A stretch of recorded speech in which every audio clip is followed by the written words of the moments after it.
Hi friends, ഞാൻ രാജേന്ദ്രൻ. ഞാൻ ഇന്നിവിടെ ഉണ്ടാക്കി കാണിക്കാൻ പോകുന്നത് ഒരു പൊട്ടറ്റോ ഓംലെറ്റ്. അപ്പോൾ ഇതിന് വേണ്ട ഇൻഗ്രീഡിയൻസ് ആണ് ഈ വെച്ചിരിക്കുന്നത്.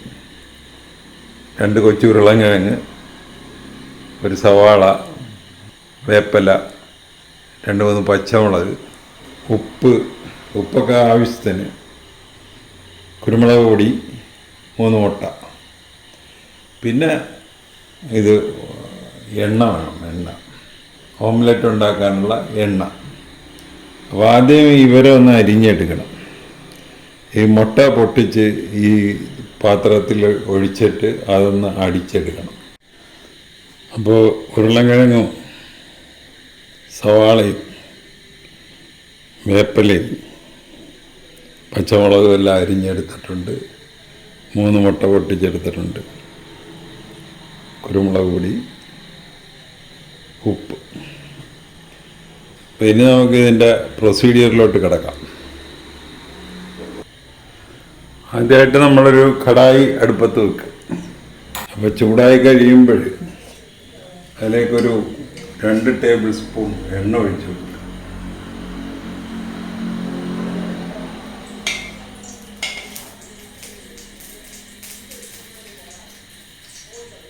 അപ്പോൾ വെളിച്ചെണ്ണ ചൂടായി കഴിയുമ്പോൾ നമ്മൾ ഈ അരിഞ്ഞ് വെച്ചിരിക്കുന്ന ഇതിലോട്ടിട്ട്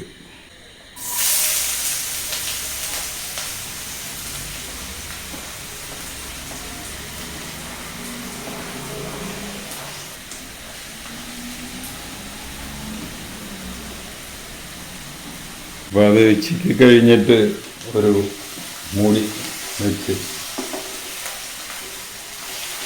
മൂടി വെക്കും. അപ്പോൾ ഈ സമയത്ത് നമ്മൾ ഈ മൂടുന്നതിന് മുമ്പായിട്ട് ഒരിച്ചിരി ഉപ്പിടുക.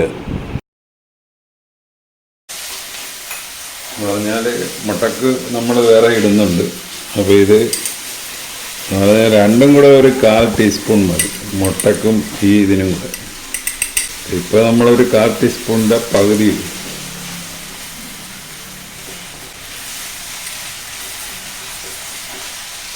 ഈ സമയത്ത് നമ്മൾ സിമ്മിലിടും. അപ്പോൾ ഇടയ്ക്കിത് തുറന്നിട്ട് ഒന്ന് ഇളക്കിയൊക്കെ കൊടുക്കും. അത് കഴിഞ്ഞ് പിന്നെ മൂടി വെക്കും.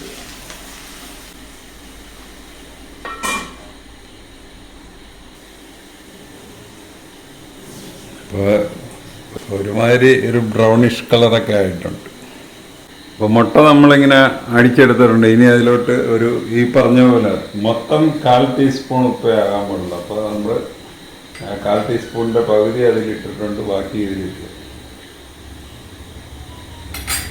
കുരുമുളക് പൊടി ശരിക്കും മിക്സ് ചെയ്തിട്ട് നമ്മൾ ഈ വേവിച്ച് വെച്ചിരിക്കുന്ന സംഭവം ഇതിലോട്ടിട്ട് ഉരുളൻകിഴങ്ങും സവാളയൊക്കെ വേവിച്ച് വെച്ചിരിക്കുന്ന ഇതിലോട്ടിട്ടിട്ട് ഇനി നല്ലപോലെ മിക്സ് ചെയ്യും.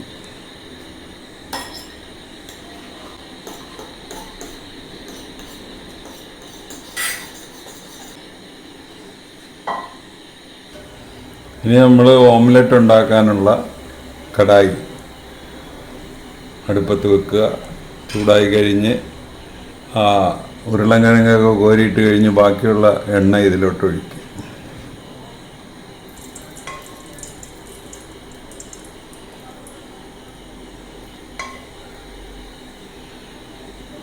നമ്മളതിൽ 2 ടേബിൾ സ്പൂൺ എണ്ണ ഒഴിച്ചത്, അതിൽ കുറച്ച് ബാക്കി വരും. അതാണിപ്പോൾ ഇതിലോട്ട് ഒഴിച്ചിരിക്കുന്നത്.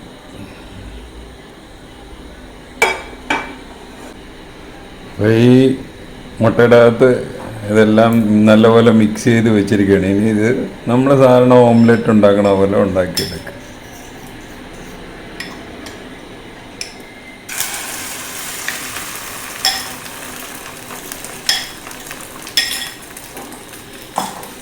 ഒഴിക്കാതെ എനിക്ക്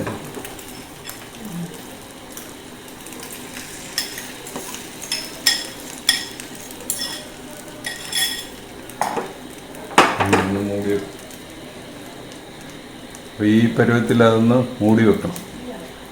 അപ്പോൾ ഒരു സൈഡ് ഒരുമാതിരി വെന്തിട്ടുണ്ട്. അപ്പോൾ ഞാനിപ്പോൾ ചെയ്യാൻ പോകുന്നത് വേറൊരു ചീനച്ചട്ടി, വേറൊരു ടഫ്ലോൺ കോട്ടഡ് പാത്രം ചൂടാകാൻ വെച്ചിട്ടുണ്ട്. അതിലോട്ട് അപ്പോൾ ഇതിൻ്റെ ഇപ്പോഴത്തെ മുകൾഭാഗം അതിലടിഭാഗമാകും.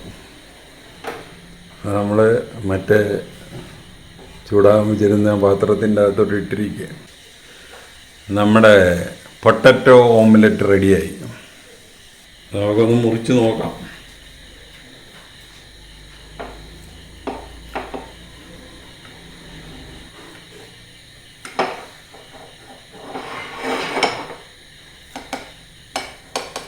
അപ്പോൾ വീട്ടിലാരെങ്കിലുമൊക്കെ പെട്ടെന്ന് വിരുന്ന് വന്നാലേ നമുക്ക് ഉണ്ടാക്കാനുള്ള ഒരു കറിയായി.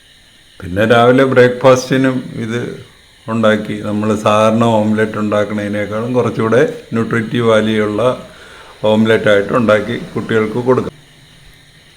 നമ്മുടെ പൊട്ടറ്റോ ഓംലെറ്റ്.